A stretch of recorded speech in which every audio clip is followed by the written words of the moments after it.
Hello दोस्तों, आज की कहानी अगर अच्छी लगे तो प्लीज मेरी वीडियो को लाइक और चैनल को सब्सक्राइब करें। बहू, आज दोपहर में खाने में पनीर की सब्जी, पूरी, रायता बना लो। दूध में ले आई हूँ। क्यों माँ जी, कोई आ रहा है क्या? प्रिया ने पूछा। हाँ, तुम्हारी ननद और जमाई जी आ रहे हैं। आज सिमी की शादी की सारी शॉपिंग खत्म कर लेंगे।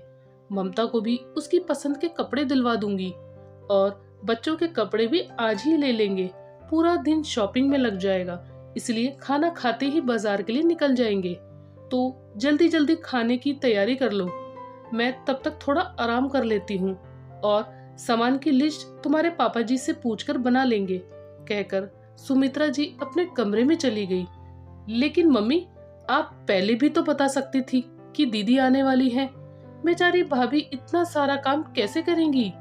और आज काम वाली भी तो नहीं आई, सिमी ने अपनी माँ से कहा। और कल भाभी की तबीयत भी ठीक नहीं थी। अरे, अभी उसके आने में 2 घंटे हैं, मुझे याद नहीं रहा तो क्या करूं?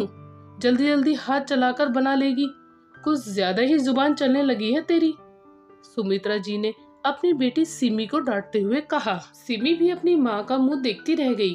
फिर वह अपनी भाभी के साथ काम में लग गई। सुमित्रा जी ने उससे कहा, तेरी शादी में अब ज्यादा दिन नहीं बचे, अब तो काम में मत लग।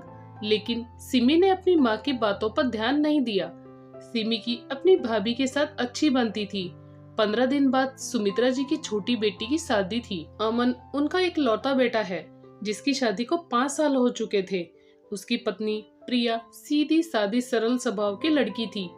अमन की बड़ी बहन ममता की शादी को 6 साल हो चुके हैं, जो इसी शहर में रहती है। वे अक्सर अपने मायके आती जाती रहती है। मायके की हर छोटी बड़ी बात में उसका हस्तक्षेप रहता था।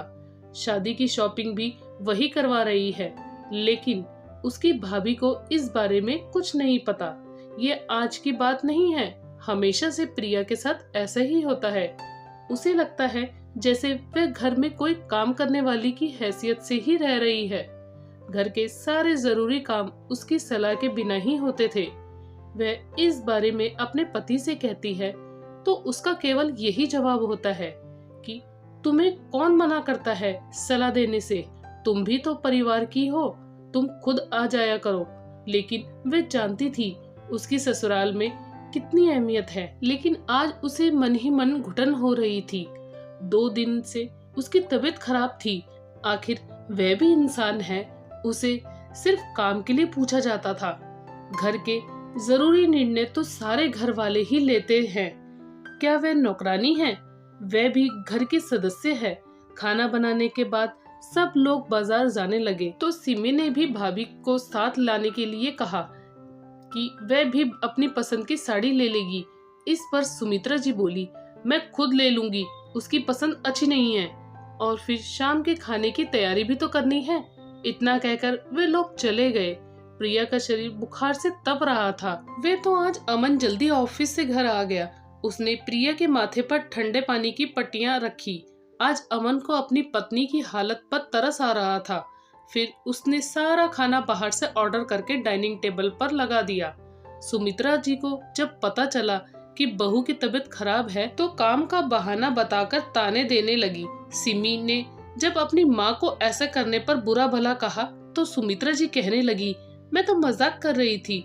लेकिन प्रिया ने मन ही मन सोच लिया था कि अब वह ससुराल में एक बहू का हक लेकर रहेगी। अगले दिन नाश्ता बनाने के टाइम उसने बोल दिया, अभी मेरी तबीयत ठीक नहीं है, इसलिए मैं नाश्ता नहीं बनाऊंगी।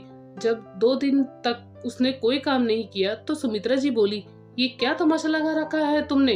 अब तो तुम्हारी तबीयत भी ठीक है तो घर का काम क्यों नहीं करती? तब प्रिया ने कहा, मम्मी जी, ये सब करने के लिए आपने ही मजबूर किया है। आप तो मुझे बेटी बनाकर लाई थी और आप बहू का हक भी दे नहीं सकी।